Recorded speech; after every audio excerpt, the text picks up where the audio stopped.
நம்ம வீட்டில் எந்த விதமான காய்கறியுமே இல்லாதப்ப நமக்கு டக்குன்னு கை கொடுக்கறது நம்ம வீட்டில் இருக்க புளிச்ச மோர் தான். இந்த மோர் வச்சு சூப்பரான மோர் குழம்பு 10 நிமிஷத்தில் எப்படி பண்ணலான்னு பார்க்கலாம் வாங்க. நம்ம சேனலுக்கு இப்போ தான் நீங்கள் ஃபஸ்ட் டைம் வரீங்க அப்படின்னா நம்ம சேனலை சப்ஸ்கிரைப் பண்ணிட்டு பக்கத்தில் இருக்க பெல் ஐக்கானை கிளிக் பண்ணிக்கோங்க. அந்த வீடியோவை ஸ்கிப் பண்ணாமல் பாருங்கள்.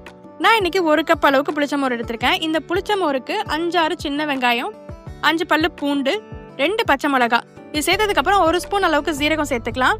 ஜீரகம் சேர்த்ததுக்கப்புறம் ஒரு சின்ன சைஸ் இஞ்சி, 2 பத்தை தேங்காய், இதுக்கப்புறம் கொஞ்சோண்டு மிளகு, ஒரு 1/4 ஸ்பூன் அளவுக்கு மிளகும் நீங்கள் சேர்த்துக்கலாம். மிளகு சேர்த்தாலும் டேஸ்ட் சூப்பராக இருக்கும். அண்ட் பொடி வகையில் 1 ஸ்பூன் மல்லித்தூள் அண்ட் 1 ஸ்பூன் கடலை மாவு, 1 ஸ்பூன் அரிசி மாவு சேர்த்துக்கலாம்.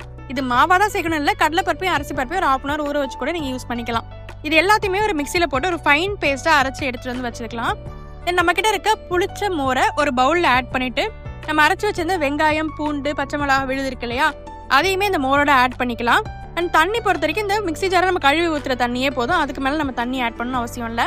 தென் இதில் இதே கரைசல்லே ஒரு 1/4 ஸ்பூன் மஞ்சள் தூள், 1/2 ஸ்பூன் பெருங்காயம், தேவையான அளவுக்கு உப்பு, இதெல்லாமே போட்டு இந்த மோரை நல்லா நம்ம பீட் பண்ணிக்க போகிறோம். நம்ம நார்மலாக நம்ம எக் பீட் இருக்கும் இல்லையா, அதை வச்சு நல்லாவே இந்த மோரை நல்லா கலந்து விட்டுக்கோங்க. சைடில் வேணால் நீங்கள் உப்பு காரமும் இதில் பார்த்துக்கலாம் நீங்கள் எப்படி இருக்குன்ட்டு.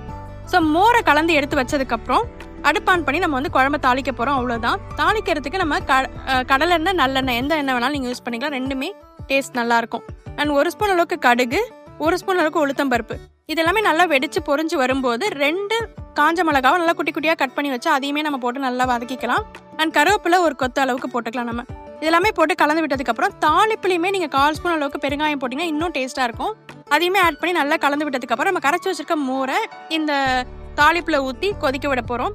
கொதிக்கிறதுனா நல்லா நமக்கு பபிள்ஸ் வர அளவுக்கு பாயில் ஆகக்கூடாது. ஒரு பால் காய்ச்சி பொங்கி வரும் இல்லையா, அதே மாதிரி உங்கள் மோர் பொங்கி வரணும். பொங்கி வரும்போது சுத்தீரும் பொங்கி வரணும். இப்போ நான் ஒரு தடவை கலந்து விட்டு நான் கொதிக்க விட போகிறேன். இப்போ எனக்கு லேசாக பபிள்ஸ் இப்போ ஸ்டார்ட் ஆகுது இல்லையா, இந்த பபிள்ஸ் நல்லா சுற்றி நம்ம எல்லா சைட்லேயுமே பபிள்ஸ் ஃபார்ம் ஆகி ஒரு பால் பொங்குற மாதிரி இப்போ நீங்கள் பார்த்துருக்கீங்களா, இதே மாதிரி பொங்கி வரணும்.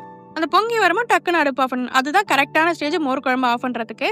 அவ்வளோதான், நம்ம குழம்பு சூப்பராக ரெடி ஆயிடுச்சு. 10 நிமிஷத்துல ரெடி ஆயிடுச்சு. இதை ஒரு பாத்திரத்தில் மாற்றிட்டு இட்லி, தோசை, ரைஸ் எல்லாத்துக்குமே இது சூப்பராக இருக்கும். கண்டிப்பாக ட்ரை பண்ணி பாருங்கள்.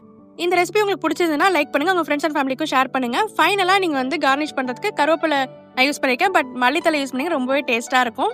கண்டிப்பா ட்ரை பண்ணி பாருங்க. அண்ட் மோர் குழம்பு வைக்க தெரியாத உங்க ஃப்ரெண்ட்ஸ்க்கு இந்த வீடியோ ஷேர் பண்ணுங்க. மறக்காம சேனலையும் சப்ஸ்கிரைப் பண்ணிட்டு மலர்ஸ் மேஜிக் கிச்சனுக்கு சப்போர்ட் பண்ணுங்க. அண்ட் மீண்டும் ஒரு இன்ட்ரெஸ்டிங்கான குழம்பு ரெசிபிஸ் இல்லை டிஃப்ரெண்டான ரெசிபிஸ்ல உங்களை மீட் பண்றேன். டாடா, பாய்.